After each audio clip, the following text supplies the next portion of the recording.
difficult examples, you'll be able to handle them because you know your basics. So remember that you can always go to your teacher or go to a textbook and ask them to give you much more difficult examples, and then apply the basics knowledge to those examples and enjoy success. Alright, now what I'm going to do is you need to take a small break for about 10 minutes now, and then come back, and then I will show you a trinomial and I'll show you how to work out whether it factorizes or doesn't factorize.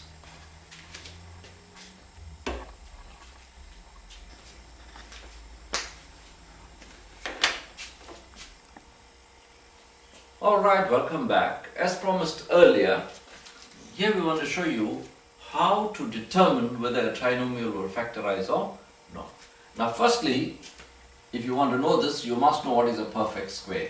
So some examples of perfect squares are like 1, 4, 9, quarter, 0,25, etc. Those are perfect squares.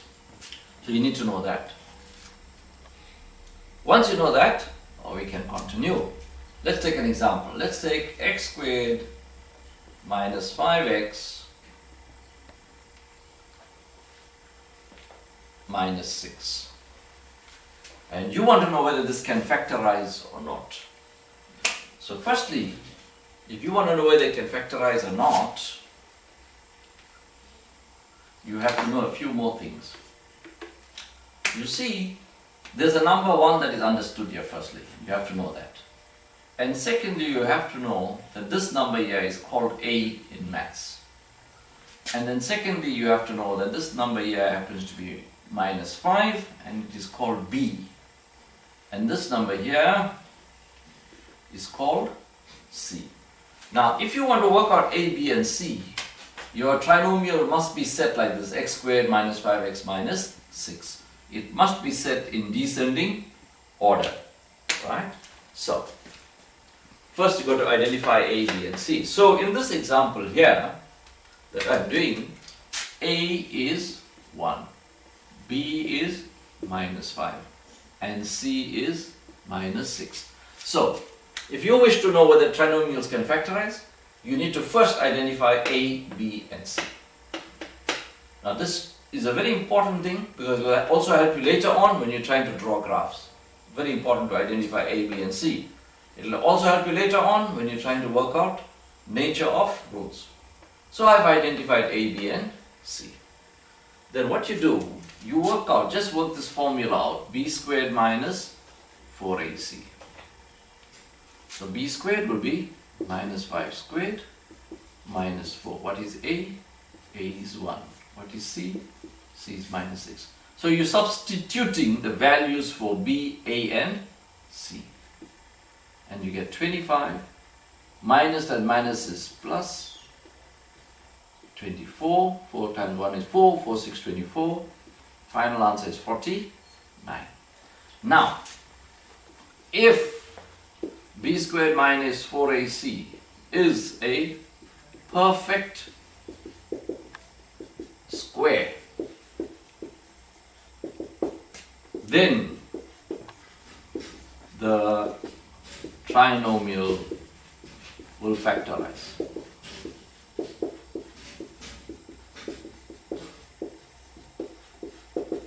So, if you look at this example we're doing, we worked out B squared minus 4AC, and it is a perfect square. You can, if you actually take this calculator and you find square root of 49, you will see it will give you exactly 7, so it is a perfect square. So, is B squared minus 4AC a perfect square here? Yes. Therefore, x squared minus 5x minus 6 will factorize. So that's how you find out whether a trinomial, a quadratic trinomial will factorize or not. Find the values of A, B and C, substitute in B squared minus 4AC. If the final answer is a perfect square, then the trinomial will factorize. Let's do another example. 0.13. We had x cubed minus x squared minus x. We factorized it and we got x into x squared minus x minus 1. So in other words, the trinomial here is x squared minus x minus 1. That's the trinomial. So let's see what is A, B and C. Where clearly the 1 is understood. So that's A. So that's A. Here the 1 is also understood. So B, so here A is 1. Here B is minus 1. And here is C. And C is minus 1. So what we do now? We work out B squared minus 4AC. B squared minus 4AC. Of course, when you get used to all this, you're going to work it out in your head. You're going to do it mentally. B squared will be minus 1 squared minus 4 into A is 1 and C is minus 1. Right. When you work that out, you get 1 minus a minus is plus 4 times that. 4 times 1 times 1 is 4. Final answer is 5. 5 is not a perfect square. If you put in a calculator and find square root of 5, you're going to get 2,414 or something like that. So it's not a perfect square. You're supposed to get an exact answer. So it's not a perfect square. Therefore, x squared minus x minus 1 will not factorize. Alright? So that's how you determine whether a trinomial will factorize or it will not. So what I'm going to do now, I'll just give you 2 examples and I want you to determine whether they will factorize or not. So let me give you those 2 examples. Alright, here's a little exercise, just 2 examples. Determine whether the following trinomials will factorize. Number 1, x squared plus x minus 12. Number 2, x squared plus 5x minus 20. So what you can do now is just switch off the DVD and work these examples out and come back and I will give you the solutions.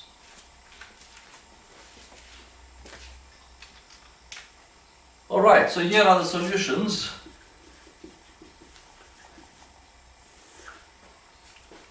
Firstly, you've got to identify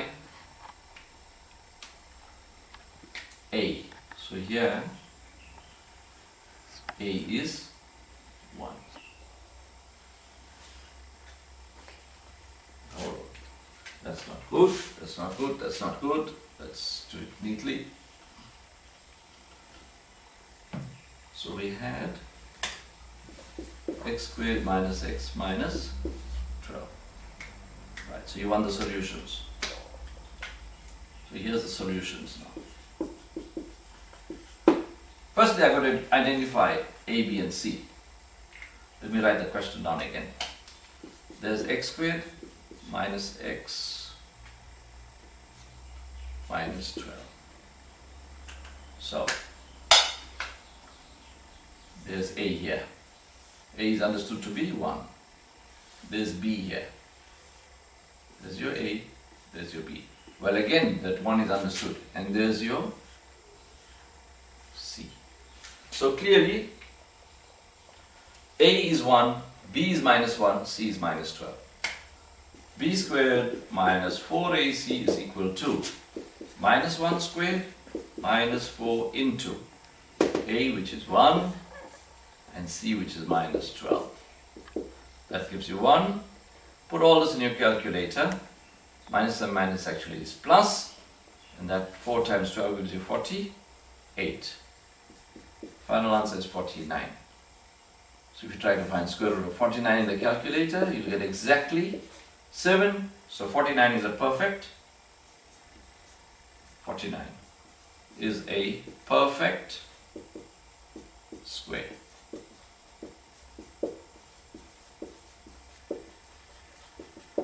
Therefore, this trinomial will factor rise.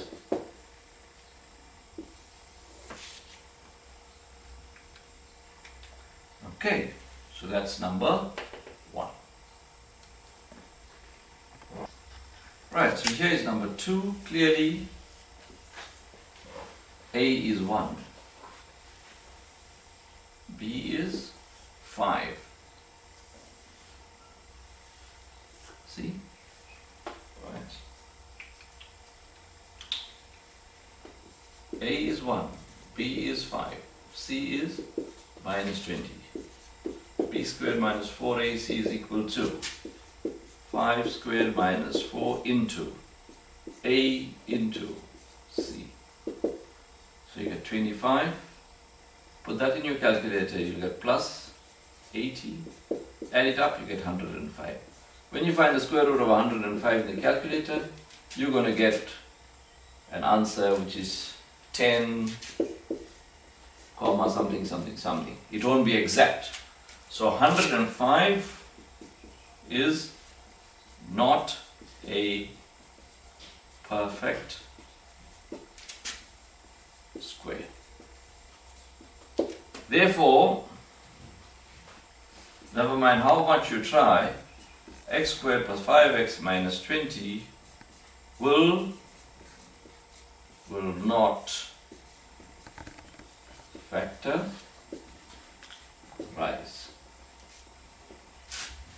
Well, later on in some other sections, you will learn that if they don't factorize, you can get answers using a formula and so on, but that's not important for you now. For you, you just have to work out whether it will factorize or not. This one, 105. 105, not a perfect square, therefore this quadratic will not factorize, therefore I won't waste my time trying and trying and trying, because I know it won't factorize. I won't try to factorize it. So that's the end of the story with that. Alright, thank you very much.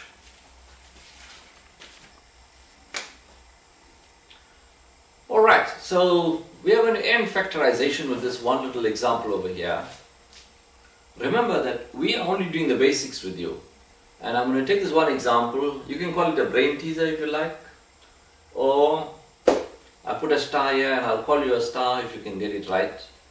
So what you do, try this first. Let me see what you can do. All I'm going to tell you is that look, it does factorize. It's going to take you some time and you're going to try and try and try and you're going to get it right. Alright, so what you do, stop the DVD now. Try as much as you like. Try different possibilities and see what you can do.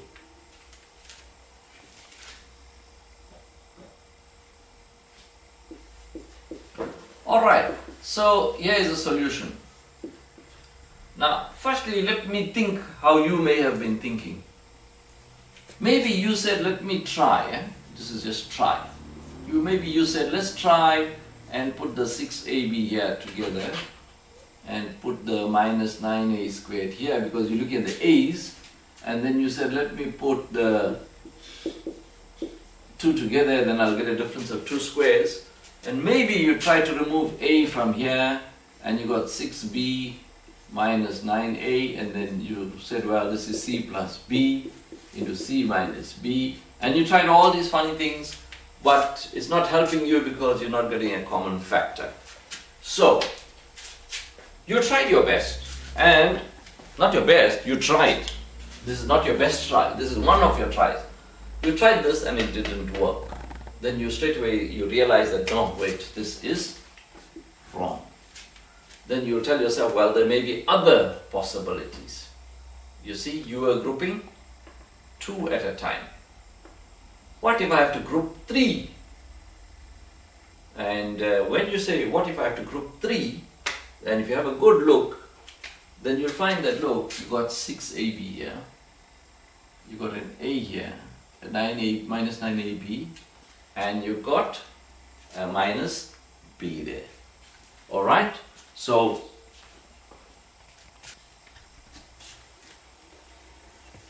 it's better to separate our work, and let's say we took that and then we realized, no, that's not helping us, so there must be another way to do it. And then you said, well, let's see, let's put the c squared here, and we're going to group those. If I'm grouping those together, that means I'm trying to create a trinomial. So let me put the minus 9a squared there, and then better I put the 6ab in the middle, and I better put the minus b squared in the end. So what's happening now is I'm grouping this 3 together. So there's c squared, and to make my life easy, I want to take out a minus from all of this. So if I take out a minus 1 common factor, I'll be left with minus divided by minus is plus. So I'll be left with 9a squared plus 6 divided by minus 1 will give me minus 6ab, and minus b squared divided by minus 1 will give me plus b squared. Right? So I've done that. And then I have a good look at this part here. I have a good look at this part here, and I realize that this can be factorized. This is a trinomial that can be factorized, and it is actually 3a minus b all squared. Now I'm not going to do all the working for you, but you can test it out. 3a times 3a will give you 9a squared. 3a times minus b will give you minus 3ab, times 2 will give you minus 6ab. And minus b squared will give you plus b squared. Right. So I have factorized that trinomial here. Or if you want to do it on one side, this is what you'll say. You'll say like, look, I got 9a squared, that means I got 3a and 3a for this one. Then for b squared I got b and b. So I got no other choice. I'm factorizing this trinomial. So let me multiply. But in the middle I need minus. Therefore this and this have to be minus, because minus b times minus b will give me plus b. So if I multiply, that will give me minus 3ab.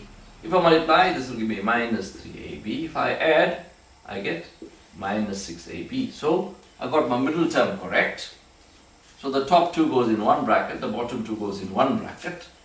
So if you like, I will write it normally. So I have to write it 2 times, isn't it? Then I realized, look, instead of writing it 2 times, I can write it like this: 3a minus b all squared. And when I did this, I realized that this is a difference of 2 squares. So what I've got here is c plus square root of c squared is c. Square root of this bracket squared is the bracket itself. So this bracket will be plus and this bracket will be minus. And if I like, I can even remove the brackets inside the bracket. Inside here I can remove it. So I can say c plus 3a minus b into c minus times 3a will give me minus 3a, minus times minus b will give me plus b. And there's my final answer, and it has factorized. Just one example to show you that, look, all the basics are being used over here, but it takes a little bit of time.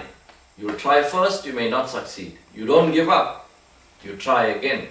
And remember, this is a very nice example. What I would say is, this is the hardest things can get, but it takes a little bit of time, and it takes 1 try, 2 try, 3 try. It'll take several tries, but you'll get it right. So don't give up when you get examples like this. Take your time, try, and try again. Alright, so thank you very much, and that's where we will